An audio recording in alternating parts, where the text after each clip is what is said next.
अस्सलामु अलैकुम वरहमतुल्लाहि वबरकातुह। लास्ट क्लास में हम लोगों ने साबित इब्न कुर्रा के बारे में पढ़ा था। आज हमारा टॉपिक है कुस्ता इब्न लूका। कुस्ता इब्न लूका को पढ़ने से पहले थोड़ा हम लास्ट क्लास को रिवाइज कर लेते हैं साबित इब्न कुर्रा के बारे में। साबित इब्न कुर्रा के तारुफ में हम लोगों ने पढ़ा था कि उनका जो पूरा नाम है अबुल हसन साबित कुर्रा अल हिरानी है और वो 836 एडी में हिरान में पैदा हुआ था, इसलिए हिरानी कहलाया और 67 साल की उम्र में उसकी वफात हो गई थी। और हम लोगों ने ये भी पढ़ा था कि वो मजहब से क्या था, साबी था, यानी स्टार वर्शिपर था, तारों को पूजने वाला था। और वो साबित जो है अपने ज़माने का बेहतरीन क्या था, तबीब था, मुतरजिम था और मुसन्निफ था। ये उनके तारुफ में हम लोगों ने पढ़ा था। साबित की तालीम और तरबियत के बारे में हमने पढ़ा था कि उनकी जो तालीम जो इब्तिदाई तालीम है वह हिरान से हासिल किया और आला तालीम के लिए वो कहाँ चला गया था, बगदाद चला गया था, जहाँ पे उन्होंने इल्म मंतिक, फ़लसफ़ा, नुजूम व तिब हासिल किया था। और हम लोगों ने ये भी पढ़ा था कि उनकी जो माली हालात था वो बहुत कमज़ोर था, तो उनका उसी दौरान जो है उनका मुलाकात मोहम्मद बिन मूसा नाम से एक शख्स से हुआ जिनका पहुँच शाही दरबार तक था। तो उनकी सिफारिश से शाही दरबार में उनको एज एस्ट्रोनॉमर के ओहदे पर उसको क्या हुआ, नौकरी लग गई, यानी फाइज कर दिया गया, ओहदे पर फाइज कर दिया था। साबित ने शाही कुतुब खाने से इस्तेफादा किया और अपने इल्म में बेपनाह, यानी जब वहाँ पे उनको जिस एस्ट्रोनॉमर के पोस्ट पर जब वहाँ पे गया शाही दरबार में, तो वहाँ के कुतुब खाने से इस्तेफादा यानी फ़ायदा उठाया और अपने इल्म में इजाफा किया। और उसके फजल कमाल के बारे में पढ़े थे कि वो एक बेहतरीन तबीब था, मुतरजिम था, मुसन्निफ यानी फिजिशियन, ट्रांसलेटर और राइटर था। और उनको जो सबसे ज़्यादा शोहरत मिला वो बतौर मुतरजिम एज ए ट्रांसलेटर को ज़्यादा शोहरत मिला। और साबित बहसियत तबीब मुआलिज, मतलब वो था हाई लेवल के, यानी अच्छे ऊंचे लेवल का, मतलब मुआलिज था, फिजिशियन था।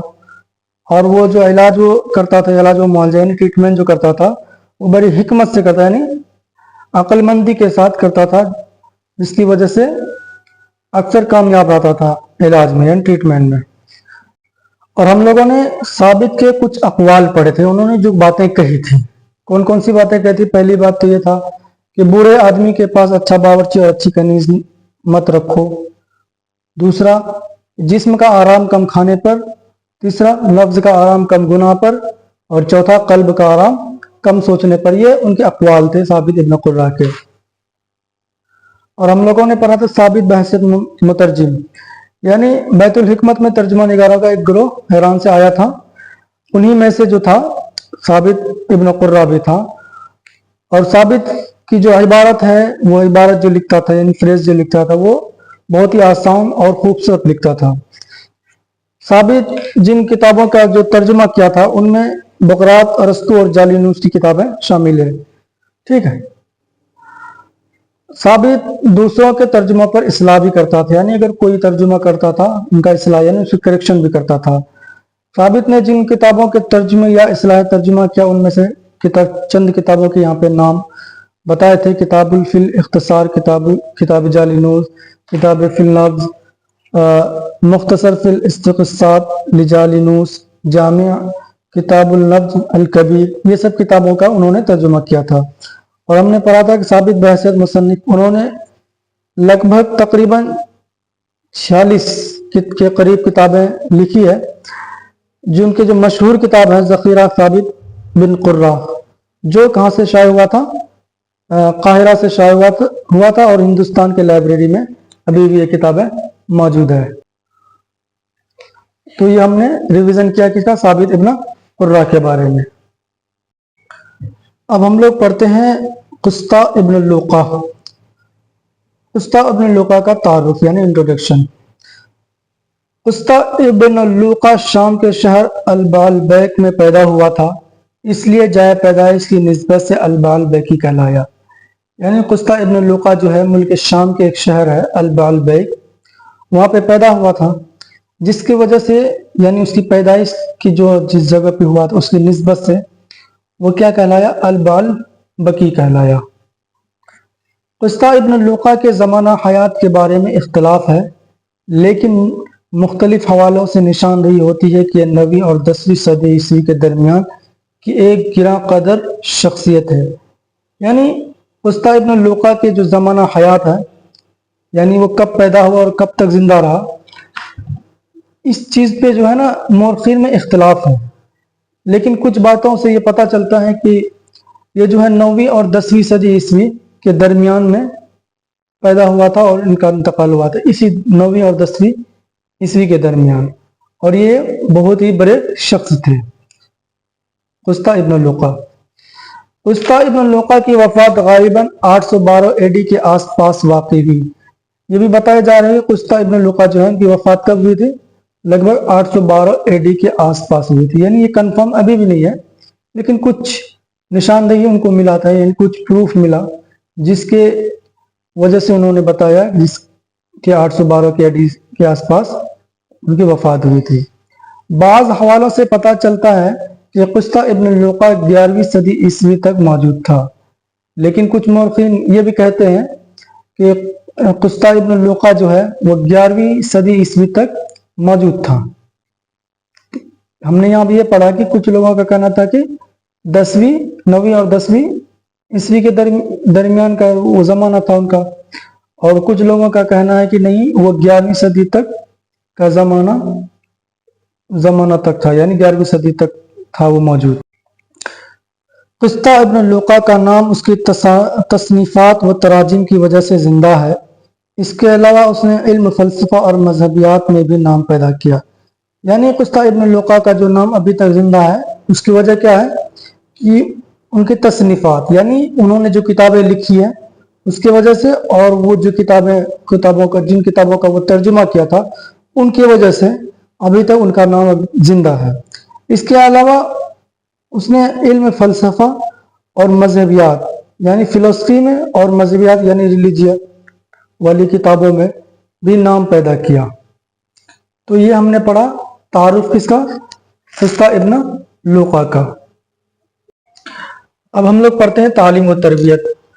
قصہ ابن لوقا کے حالات زندگی اور زمانہ حیات کے بارے میں زیادہ تصدیق نہیں ہے، یعنی قصہ ابن لوقا ہے جو ہے، ان کے حالات زندگی اور زمانہ حیات کے بارے میں زیادہ کنفرم معلوم نہیں ہے کہ ان کا زمانہ حیات کب کا ہے، اس لیے اس کی ابتدائی تعلیم کہاں اور کن اساتذہ کے ذریعہ تکمیل کیا، یعنی اس کی ابتدائی تعلیم کہاں پہ ہوئی اور کس ٹیچر کے تھرو ان کا تعلیم کمپلیٹ ہوا، اس کے بارے میں بھی کوئی ہمیں جانکاری نہیں ہے۔ تعلیم و تربیت میں بس اتنی سی بات ہے کہ ان کی تعلیم و تربیت کہاں پہ ہوئی اور کن ٹیچروں کے دوارا ہوا، اس کے بارے میں ہمیں کوئی جانکاری نہیں ہے۔ اب ہم لوگ پڑھتے ہیں فضل و کمال۔ قصہ ابن لوقا مختلف علوم پر مہارت رکھتا تھا، یعنی الگ الگ علم پر وہ مہارت رکھتا تھا۔ کون کون سے علم پر؟ جیسے فلسفہ یعنی فلسفی، ریاضیات، نجوم یعنی ایسٹرونومی، میوزک، طب اور لسانیات مطلب لینگویج پہ یہ مہارت رکھتا تھا۔ قصہ ابن لوقا طبی کتب کی تصنیفات و تراجم پر زیادہ کام کیا۔ وہ سب سے زیادہ کام کن پہ کیا؟ تصنیفات، یعنی کتابوں کو لکھتا تھا اور ان کے ترجمہ کرتا تھا۔ یہ فضل و کمال ہے قصہ ابن لوقا کا۔ اب ہم لوگ پڑھتے ہیں قصہ بن لوقا بحیثیت مصنف، ایز اے رائٹر وہ کیسا تھا؟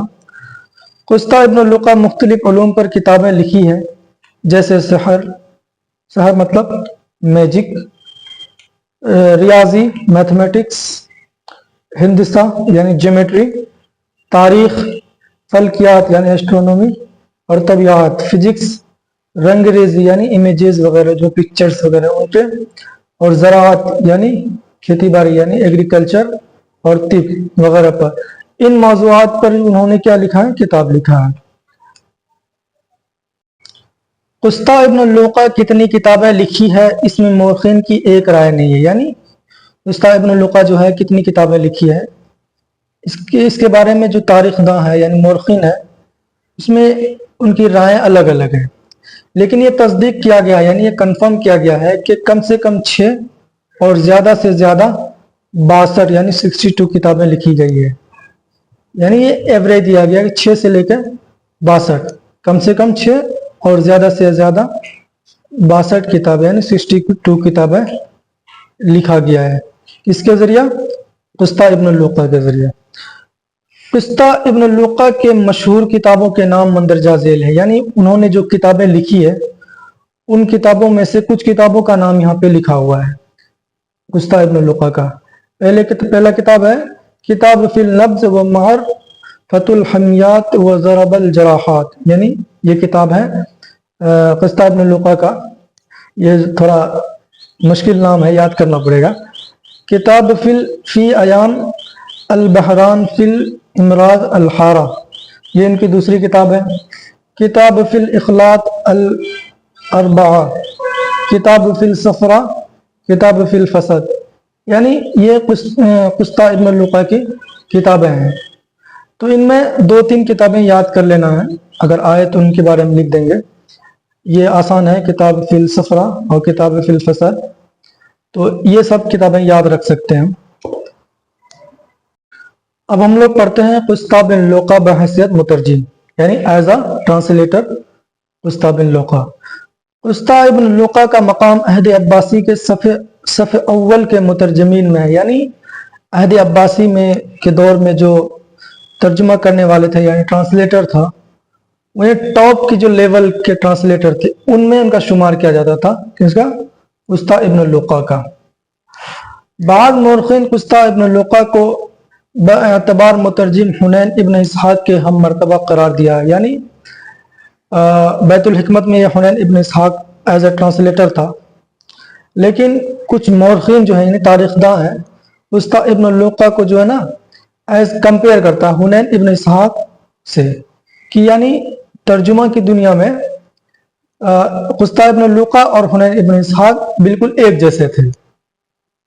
इससे कंपेयर किया हुनैन इब्न इसहाक़ से कुस्ता इब्न लुक़ा को, यानी हम मर्तबा करार दिया ना, एक जैसा, एक लेवल का था वो एज ए मतलब ट्रांसलेट करने में। कुस्ता इब्न लुक़ा यूनान और रोम की तसनीफ़ करदा किताबों की अरबी में तराजिम किया, जिनमें अफलातून और जालिनूस की किताबें भी शामिल है। यानी कुस्ता इब्न लुक़ा जो है यूनान और रोम की जो किताबें थी, तो उन किताबों को जो है यूनान और रोम से जो किताबें वो अलग यूनानी ज़बान में या रोमी ज़बान में जो था लिखा हुआ, उनको अरबी में तर्जुमा किया, जिनमें अफलातून और जालिनूस की किताबें भी शामिल है। यानी जो यूनानी और रोम की जो किताबें तर्जुमा किया था उनमें अफलातून और जालिनूस की किताबें भी शामिल था। कुस्ता इब्न लुक़ा के जरिए तर्जुमा की हुई किताबों के 2 तराजिम हिंदुस्तान में भी मौजूद है, जो पटना के खुदा बख्श लाइब्रेरी में है। इन किताबों के नाम इस तरह है, यानी कुस्ता इब्न लुक़ा जो है बहुत सारी किताबों का तर्जुमा किया, उनमें से 2 किताबें जो हिंदुस्तान में भी मौजूद है। कहाँ पे? पटना के खुदा बख्श लाइब्रेरी में उनकी 2 किताबें हिंदुस्तान में मौजूद है। उन किताबों का नाम क्या क्या है? एक है किताब फिल वबा और दूसरी किताब उनका है किताब फिल सिहतु वज़ालतुल मर्ज़। नाम मुश्किल है। तो ये 2 किताबें जो है कुस्ता इब्न लुक़ा का जो हिंदुस्तान में अभी भी मौजूद है। तो हमने ये पढ़ा कुस्ता इब्न लुक़ा के बारे में। अब हम लोग अगले क्लास में अगले मुतरजिम के बारे में पढ़ेंगे। तब तक आप लोग अच्छे से मेहनत करें, पढ़ते रहें, रिवाइज करते रहें और अपने दोस्तों को इस वीडियो को भेजें ताकि वो भी इस वीडियो से फ़ायदा उठा सके। तब तक के लिए अल्लाह हाफ़िज़।